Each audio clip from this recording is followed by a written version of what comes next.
혹시 여러분, 내 직감은 꽤 정확한 편이야 라고 생각해 본 적 있으신가요? 그런데 만약 그 직관이 보기 좋게 틀릴 수 있다면 어떨까요? 지금부터 베이지 정리라는 아주 강력한 도구를 통해서 우리 뇌가 얼마나 쉽게 현실을 잘못 보는지 한번 알아보겠습니다.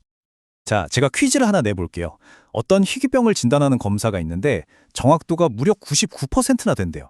근데 당신이 이 검사를 받았더니 양성이 나왔습니다. 다른 정보는 아무것도 없어요. 자, 이럴 때 당신이 진짜로 이 병에 걸렸을 확률 몇 %쯤 될 것 같으세요? 한번 잠시 생각해 보세요. 그렇죠. 아마 대부분 99%겠지? 라고 생각하셨을 거예요. 아니 99%라고 하니까 당연히 그럴 것 같잖아요. 아주 자연스러운 생각입니다. 그런데 정답은 놀라지 마세요. 약 5%입니다. 네? 99%가 아니라 5%요? 이게 대체 어떻게 된 일일까요? 사실 우리 뇌가 아주 중요한 단서 하나를 그냥 지나쳐버렸기 때문이에요. 자, 그럼 지금부터 우리 뇌가 왜 이런 엄청난 착각을 하는지 그 이유를 한번 파헤쳐 보겠습니다. 첫 번째 섹션, 우리의 직관이 실패하는 이유입니다. 이런 현상을요, 노벨상 수상자인 데니얼 카너먼은 생각의 착각이라고 불렀습니다. 마치 눈의 착시 현상처럼 우리가 이성적이라고 믿는 생각에도 이렇게 명백한 착각이 있다는 거죠. 이 착각의 핵심은 이거예요. 우리는 99% 정확도라는 아주 새롭고 또 되게 구체적인 정보에 완전히 꽂혀버리는 거죠. 그러면서 그 병이 원래는 희귀병이었다는 훨씬 더 중요하고 기본적인 현실, 이걸 전문용어로 기저율이라고 하는데 이걸 그냥 까맣게 잊어버리는 겁니다. 이 사서와 농부 문제가 정말 딱 좋은 예시인데요. 자, 어떤 사람이 되게 수줍음 많고 꼼꼼하고 막 디테일에 집착한대요. 그럼 이 사람 직업이 뭘까요? 하고 물으면 우린 거의 100이면 100, 사서라고 대답하겠죠. 하지만 현실에서는 농부가 사서보다 20배나 더 많다는 이 중요한 사실, 이 기저율을 그냥 무시해버리는 거예요. 방금 그 의료 문제랑 똑같은 생각의 착각인 거죠. 좋아요. 그럼 우리 뇌가 이렇게 쉽게 착각에 빠진다는 건 알겠는데 이걸 어떻게 바로잡을 수 있을까요? 다행히 방법이 있습니다. 두 번째 섹션, 베이지안처럼 생각하기입니다. 베이지 정리라고 하면 무슨 막 복잡한 수학 공식부터 떠올리실 수 있는데 사실 그 본질은 생각보다 훨씬 간단해요. 세상을 좀 더 합리적으로 이해하는 생각의 틀, 뭐 그런 거라고 보시면 돼요. 그러니까 내가 원래 가지고 있던 믿음을 새로운 정보가 나타났을 때 어떻게 바꿔나가는 게 합리적인가? 그걸 알려주는 거죠. 이 베이지식 사고방식은 딱 3단계로 이루어져요. 첫째, 사전 확률. 이건 내가 원래 가지고 있던 믿음이에요. 둘째, 증거. 새로운 정보를 딱 얻게 되는 거죠. 그러면 마지막 셋째, 사후 확률. 이전 믿음과 새로운 증거가 합쳐져서 업데이트된, 더 똑똑해진 믿음이 탄생하는 겁니다. 되게 역동적인 과정이죠? 자, 그럼 이 3단계의 틀을 가지고 아까 그 골치 아팠던 의료 문제로 다시 돌아가 보죠. 믿음이 어떻게 업데이트되는지 직접 한번 확인해 보자고요. 세 번째 섹션입니다. 이런 확률 문제는요, 그냥 숫자로만 보면 되게 헷갈려요. 그래서 우리 한번 그림으로 그려보죠. 여기에 10,000명의 사람이 있다고 상상해 보세요. 훨씬 쉬워질 거예요. 자, 제일 먼저 기저율, 그러니까 우리의 사전 확률부터 확인해 볼게요. 이 병은 유병률이 0.1%인 희귀병이라고 했죠?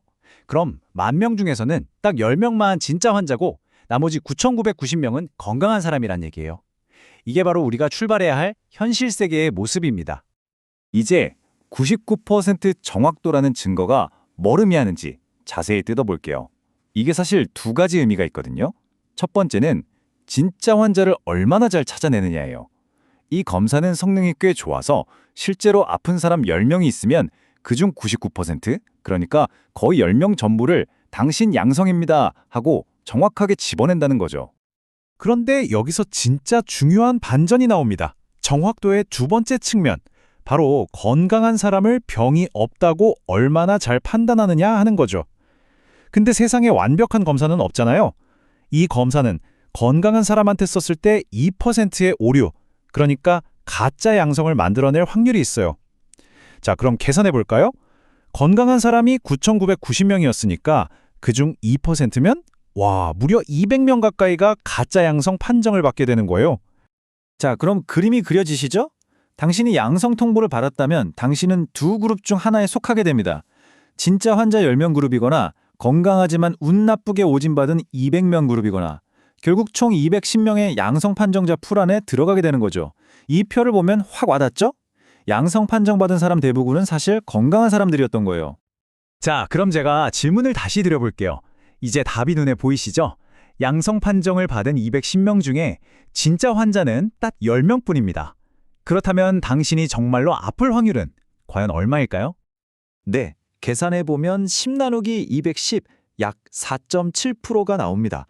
우리가 이 분석 맨 처음에 봤던 바로 그 충격적인 숫자죠. 이제 왜 이렇게 낮은 확률이 나왔는지 이해가 되시죠? 애초에 병에 걸린 사람이 너무나도 적었기 때문에 검사의 작은 오류율이 만들어낸 가짜 양성의 수가 진짜 양성의 수를 그냥 압도해버린 겁니다. 그런데 여기서 베이지 정리의 진짜 멋진 점이 드러납니다. 바로 믿음을 업데이트한다는 거죠. 첫 번째 검사 결과가 이야기의 끝이 아니에요.